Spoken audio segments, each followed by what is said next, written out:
Hello everyone! Welcome back to my channel, guys! So, nandito tayo for another reaction video. Siyempre, mga kasulad, ang ating re-reactionan. Ang latest live ni Kalinga Edu, na kung saan mga kasulad ay may nagsabi o nagtanong. Nagtanong kung isasama na daw ba sa Kalingap Angels Batch 2 si Arjin. At dito nga guys ay naungkat, no? Naungkat yung na meron siyang YouTube channel. May nagsabi sa comment section na si Arjin ay may YouTube channel.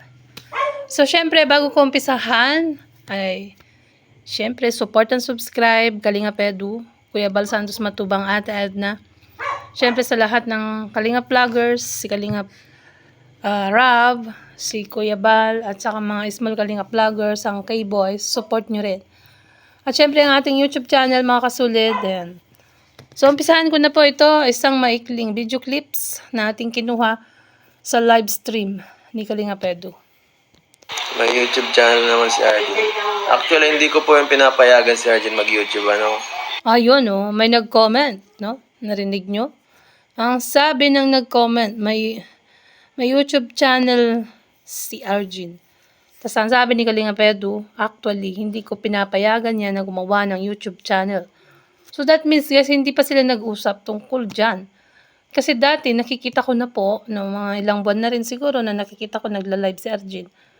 At syempre, nagtataka nga ako, bakit kaya, may YouTube channel ito? Ganon. Siguro kahit naman sino, napapansin nyo yun. Kasi napunta siya sa live ni Kalingap Edu. Pwedeng i-go to channel yun, makikita nyo na meron siyang subscriber at meron siyang live. So, nung nakaraan kasi, hindi naman niya tinuloy. Kunti-kunti lang yung upload niya, tas live. Tas ito lang siya ulit, no? Ito lang, buwan ng, siguro, August, ulit, nagla-live. Ayan, so tuloy natin. At yung ganyan na hindi ko support yung sa channel niya. Actually, hindi po yun, bawal po yun.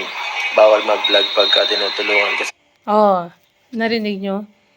Pagka kunwari, tinutulungan ka pa daw ng scouter mo o ng naka-scout sa'yo or ng nagbablog sa'yo, ay hindi ka pa pwedeng mag-vlog or magla-live sa YouTube.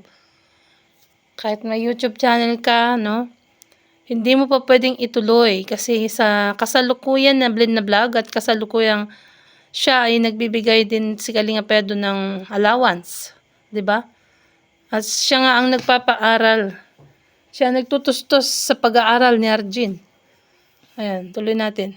Siyempre, bakit ka magpa-vlog? 'Di ba? Tinutulungan natin, ibig sabihin hindi niya na tayo kailangan. Tama. Kung nagba-vlog na siya, nagla-live, so that means, hindi na siya magano. Ang problema ngayon, parang pinalitan ng pangalan ng YouTube channel. Hindi na sa ma-search sa Arjin Topolar. Parang pinalitan niya ang kanyang channel. Ayan, so ituloy natin guys. So, dyan po tayo, medyo against tayo dyan kay Arjin sa niya ngayon. Sana hindi niya na masyado yan, Kasi bawal po talaga yun sa Kalingap, Kahit pa isa po tayo sa pinakamatagal sa Kalingap dito. Alam po natin ang rules. Yan. Si Kalingap Edu, isa sa lahat sa pinakamatagal, Sa lahat ng K-Boys, pinakamatatag na at matagal. Kaya alam niya ang rules and regulation. So, ayan na nga, parang dinelete or pinalitan ng name ng channel niya. So, malalaman natin pag umuwi ng Manila sila Kalingap Edu kung ano magiging desisyon. Ayan. Abangan na lang natin yun, mga kasulid. Depende na lang po kung sinabihan kayo na yan, binigyan kayo ng go signal ni Kalingap Rob or ni Kuya Bal. Tama. Depende na lang kung sinabihan na pwede nang magano. Pero, yun nga lang, hindi na bibigyan ng allowance ni Kalingap Edu. Siya na ang gagawan ng paraan or mag-ano na siya sa kanyang YouTube channel, mag-upload siya ng kanyang pang-araw-araw na ginagawa. Ayan. Opo, bawal maging matigas ang ulo dito. Follow tayo sa rules. Ayaw kong maging issue yung mga ganyang bagay. Ayan. Ayaw maging issue ni Kalinga pwede mga ganyang bagay. So, ito na nga, naging issue na. Kalat na kalat. Marami na rin nag-reaction. Panghuli na lang po yata ako na nag-reaction. Ganyang bagay. So, dito makikita nyo guys. Parang medyo nag-iba ang itsura or aura ni Kalinga Pedro, no? Sa pagkakaalam ng pangyayaring yan. Ayan. May Opo. ads. May ads. Yun nga po eh. So, kung aanuhin siya ni Kalinga Prab, di si Kalinga Prab na bahala mag-ano dyan.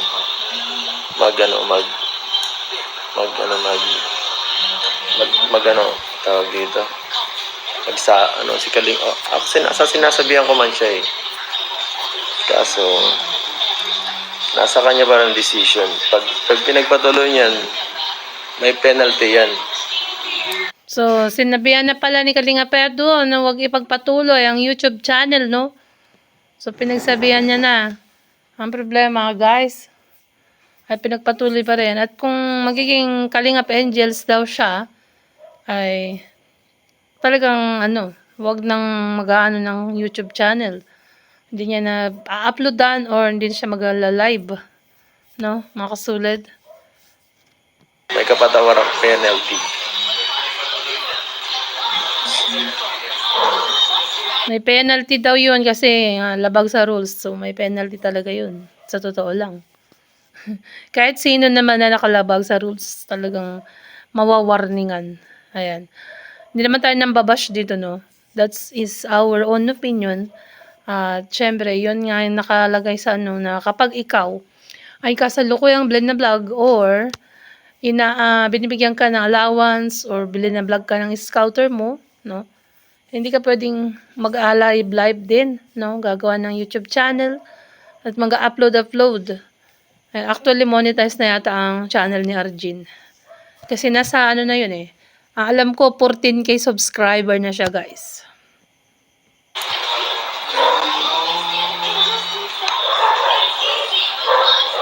Pwede mag-stop or ang tulong or wala na talaga Ganun. Pwede nang mag-stop or wala nang tulong. Yan ang mangyayari, kawawa lang. So, mag-isip-isip ka, Arjen, kung gusto mo nang makapagtapos ka ng pag-aaral, Ayan, sabi ni Kalinga Pedro.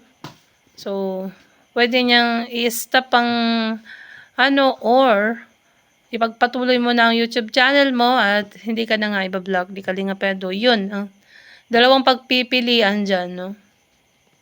Ganun, pwede mag-stop. Yun lang po yun.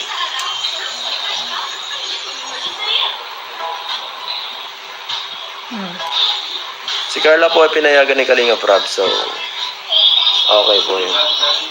Si Carla ay pinayagan kasi nagpaalam. So, kung magpapaalam ka rin siguro ng sasabihin mo na mag-ano ka na lang, upload, magba-vlog, siguro papayagan ka rin naman, no? Ayon nga kay Kuya Bal na pwede naman mag-YouTube.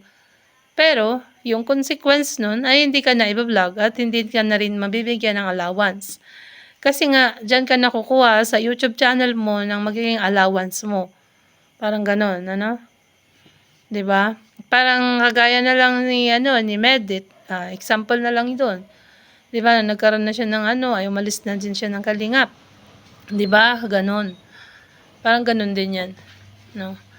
Ayan, so mga kasulad, hanggang dito na lang po ang ating reaction video. Ayan, rules is rules po talaga. So, sana, wala namang sisihan dito, no? Yun talaga ang rules ng Kalingap. So, syempre, pag-uusapan pa naman daw yan. Kakausapin pa ni Kalinga Pedro si Arjin, no? Malalaman natin yan pagbalik nila ng diet. Dahil sa kasalukuyan ay nasa Manila, no, ang K-Boys at doon nga idadaos ang birthday ni Kalinga Prab.